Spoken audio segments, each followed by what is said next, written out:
All right, so this is the first day of our new unit. We are still going to be working a lot with quadratics, but before we were just kind of looking at generally the graphs and the functions and looking at some key features. Now we're going to focus in on kind of algebraically looking at them. And we're going to start by looking at solving quadratics. So there's 5 different ways that we're going to learn about how to solve a quadratic.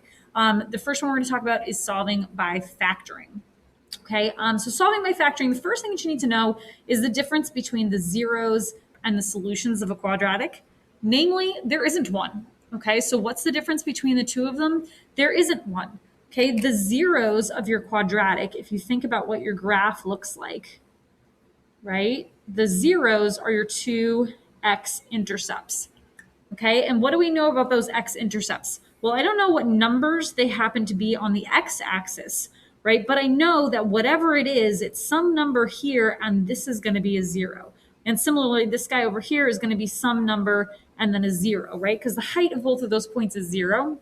So the y-coordinate has to be 0. That's why we call them zeros. Okay, and they're also considered the solutions of the quadratic because we're looking at what x value is going to make this equation equal 0, right? And if I were to graph this, I would use y equals this stuff. So basically all I'm doing here is I'm saying, well, make my y-coordinate 0 and then solve this equation.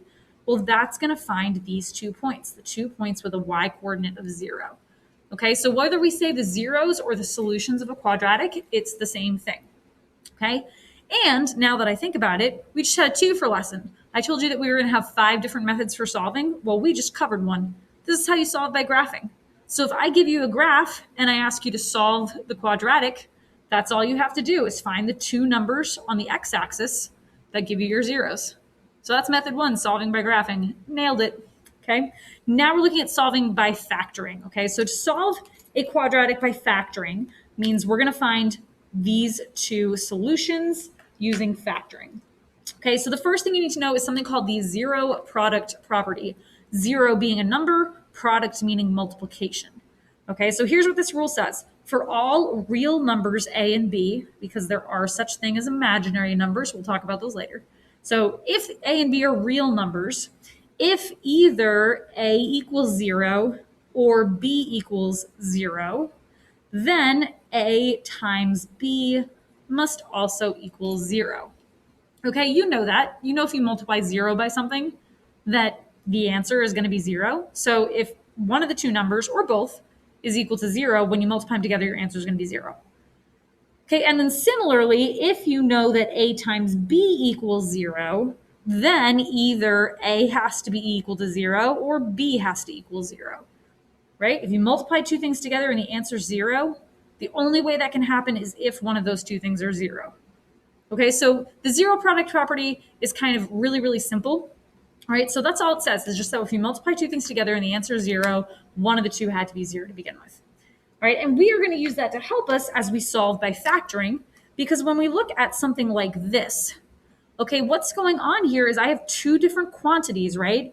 This thing right here and this thing right here. It's 2 separate things that are being multiplied together and the answer is 0. So according to my zero product property, if when I multiply the 2 of them together, the answer is 0, either this one has to equal 0 or that one has to equal 0. So what I'm going to do to solve this is I'm going to say, okay, well, if 3x minus 2 equals 0, then that tells me that x would have to be 2/3. So 2/3 is a value that if I plug it in here, it'll make the equation equal 0. And then similarly, if x plus 5 equals 0, then x is -5. So -5 is another value that if I plug it in here is going to make this equation equal 0. So these are my 2 solutions to this quadratic equation. Okay, if I were to graph the parabola that's listed here, I would find my 2 points would be at -5 and positive 2/3. Okay, so that's all that we're doing here. Now, this one was already nicely set up in factored form for us. Okay, when we look at this guy, this one's not set up in factored form. So the first thing that we're going to do is we're going to factor it to get it into a position where it's 2 things multiplied together. This doesn't have just 2 quantities multiplied together to equal 0, so I can't use my zero product property. So the first thing I'm going to have to do is get it into factored form. Okay, so you should know how to factor. That was one of the things at the beginning of the year I told you to make sure you remember how to do.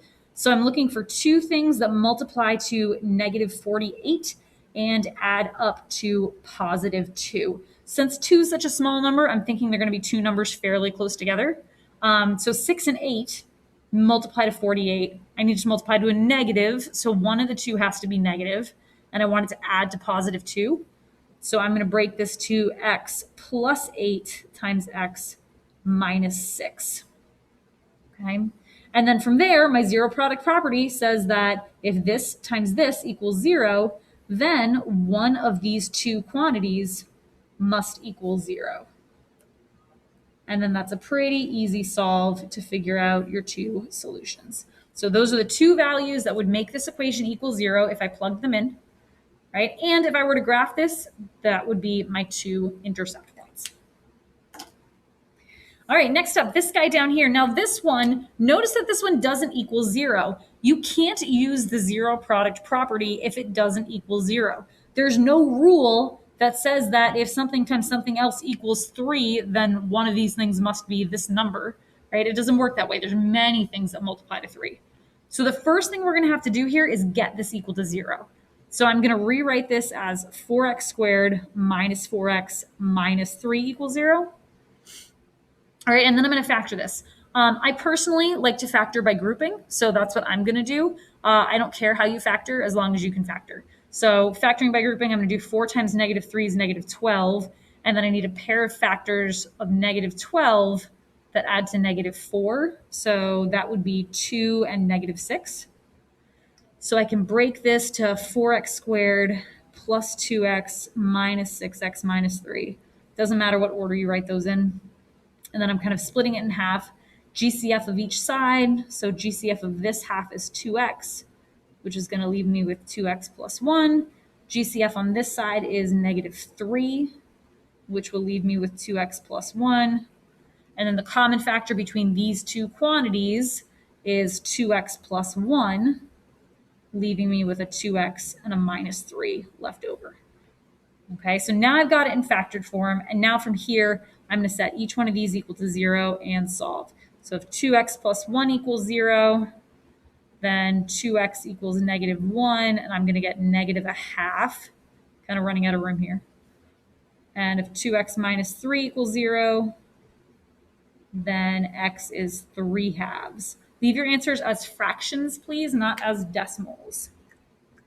All right, I know I went through that kind of fast. If you need to go back, it's a video, right? The beauty of videos is you can go back and rewatch it. You can even click your little settings button and slow down the speed at which the video plays. All right, this guy right here. So same deal. I need to get this equal to 0 first. So I'm going to get x squared minus 36 equals 0. And then this guy, I'm looking for two things that multiply to negative 36 and add to 0, because there's no middle term here, right? So it must be a 0x. So two things that multiply to negative 36 and add to 0, positive and negative 6. All right, and when I solve those, I'm going to get x equals positive 6 or x equals negative 6. Okay. Notice that we're getting two answers most of the time. There are going to be some instances where you'll end up with only one answer. If you kind of think about it graphically, right? We're having a lot of times where we have two answers because we're crossing twice. It's possible to have only one answer if you had a parabola where the vertex was on the x-axis, right? So you could only have one answer. You can even have no answers, right? If it doesn't cross at all. Okay, so that's possible. We just haven't run into one of those yet. We will eventually. All right, so this guy right here, now this one equals 0, all right, but you're kind of looking at this and thinking, that looks a little funny. This guy is actually got a GCF to it. Okay, so before you start factoring, you always want to check for a common factor. So I can pull a 5 as a factor from both of those, but they also have an x in common. So I can factor out a GCF of 5x, which is going to leave me with x plus 6 left over. Okay, and then that's my factored form. So either 5x has to equal 0 or x plus 6 has to equal 0, right? Zero product property says if you multiply two things together and the answer is 0, that either this thing equals 0 or that thing equals 0. So my two possible solutions are 0 and negative 6. Okay, so always check for that. This is one of the most common problems that people get wrong because you get into the mindset of factoring this way and you forget that it's possible to factor with just a GCF. Okay, so watch out for that. It's a really common misstep area. This guy, not equal to 0. So first thing I got to do is rewrite this so it does equal 0. Okay, and then I'm noticing that this has a GCF of 3. So I can factor the 3 out and get x squared minus 25 equals 0. And then technically what we have here is, well, okay, sorry. So we could use like the zero product property from here, but this guy will actually factor down more. So that's what I'm going to do. Two things that multiply to negative 25 and add up again to that 0 because that missing term.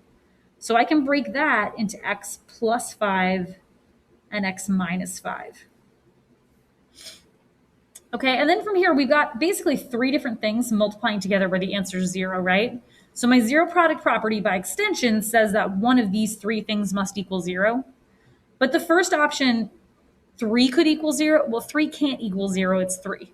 Okay, so that one's not really possible, so we kind of just discard that one. The difference between this one and this one is that this one had an x. So it's possible to make the quantity 5x equal 0 when x is 0.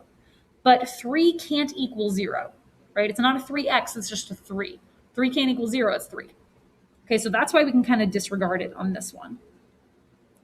All right, and then I'm going to go ahead and solve this. And there's my 2 solutions. All right, this guy down here, again, not equal to 0, so that's my first step. All right, and I'm also noticing that this has a common factor. These numbers are all even, so I can pull out a common factor of 2. Right? Anytime you can pull out a common factor, it's going to make your life easier because it gives you smaller numbers to deal with. Okay, so I still have to factor this guy. I'm going to ignore this 2 and just focus on factoring this part. So this one I'm going to do by grouping again. 2 times negative 3 is negative 6. And then I need 2 things that multiply to negative 6 and add to 5. So that's negative 1 and 6. Make sure you watch out for your signs. So I can make this 2x squared minus 1x plus 6x minus 3. Again, doesn't matter what order those are in. Then I'm going to kind of GCF each half. So common factor here would just be an x. So that leaves me with 2x minus 1. Common factor here is a 3, which leaves me with 2x minus 1. And then I've got a common factor of 2x minus 1 that I can pull out. And that leaves me with x plus 3. Right, that equals 0 has been there the whole time. And technically, so has this 2. Right? So there we go. So there's my factored form. So similar to the last one, I've got 3 things multiplied to equal 0, but 2 can't equal 0. It's not a 2x, it's just a 2. So that we can just toss out. So this means that either 2x minus 1 has to equal 0 or x plus 3 has to equal 0. That one's the easy solve. This one, can add 1 to both sides and then divide it in half. All right. Okay, and then we got one more over here. So this one, okay, so 2 different ways that you can approach this. You can look at this as a factor by grouping, where you're going to multiply 9 and negative 1 and then find 2 factors that add up to 0 in the middle and then factor it by grouping again. Okay, or you can recognize that this is something called a difference of 2 squares, which is a special kind of factoring. Okay, this is also a difference of 2 squares. This is a square, that's a square, minus in the middle. Anytime that happens, what you're going to do is you can take the square root of the first thing and put it in the front, square root of the back thing, put it in the back. One's a plus, one's a minus. Okay, so same property here. Okay, square root of 9x squared is 3x. That goes in the front. Square root of 1 is 1. That goes in the back. 1 gets a plus, 1 gets a minus.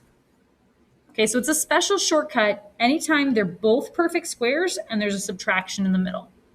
Okay, so you can use that if you remember that shortcut. If you don't remember it, again, you can always do it out by grouping, right? But it's a really handy shortcut to know how to do. All right, so then from here, we're going to set each one of these equal to 0. So that's going to give me negative 1/3. And then this one is going to give me positive 1/3. And there's my two solutions. Okay, so every example that we covered did end up having two solutions, but remember it is possible for there only to be one solution. So if you run into one of those in your homework assignments, you'll kind of see where it comes from, all right? But kind of keep an eye out for those.